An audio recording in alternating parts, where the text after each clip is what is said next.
Hey everyone, welcome back. Most people install ChatGPT and never once look at what it is actually allowed to access on their phone.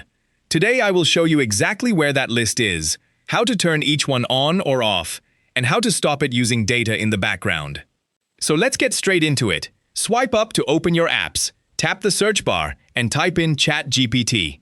Now press and hold the ChatGPT icon, and tap the I in the top right of the little menu that pops up. This is App Info. Near the top, under Privacy, there is Permissions, and underneath it, it already tells you what is switched on. Tap Permissions. And here is the full picture, split into two lists. Allowed at the top and not allowed underneath. On mine, microphone and notifications are allowed, and camera, contacts and location are not. Now look at this line under Microphone. Last accessed, with a time. That is Android telling you exactly when the app last used your mic, and it is the single most useful thing on this screen. Now let's change one. Tap Camera, down in the Not Allowed list. And you get 3 choices, not 2.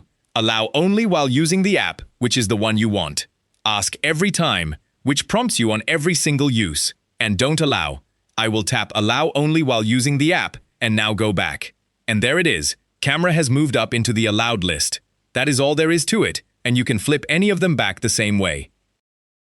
Now the other half of this, stopping it working in the background. Go back to App Info, scroll down, and tap Mobile Data.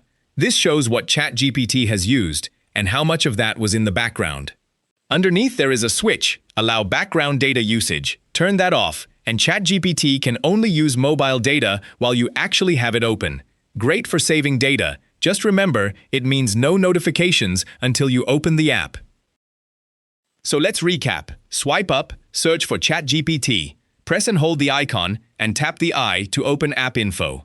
Tap Permissions, and you get everything split into allowed and not allowed. Tap any single permission to change it, and you get 3 options. Allow while using the app, ask every time, or don't allow. Check the last accessed line under each one, because that tells you when the app actually used it. And to stop it working in the background, go back to App Info, tap Mobile Data, and turn off Allow Background Data Usage. If this helped you out, give the video a thumbs up and subscribe for more quick tech tips. Thanks for watching, and I'll see you in the next one.